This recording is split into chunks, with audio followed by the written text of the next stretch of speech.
That is 100 kilometers. The last 2 kilometers was so unbelievably hard. I wanted to cry so many times during it. It was so steep and it was the most technical descent. I'm here at the hot springs at last. I don't think I've fully processed that I've managed to hike 100 kilometers, but I'm so glad I got to the end.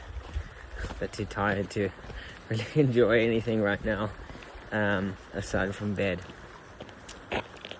Final call for donations for Thallo for Change. Thallo is a company that will enable so many other NPOs and NGOs to access funds and people to serve. If it gets up and running, it's going to have such a massive impact. I'm so proud to be hiking for them. And thank you for joining along and thank you for donating. See you tomorrow morning.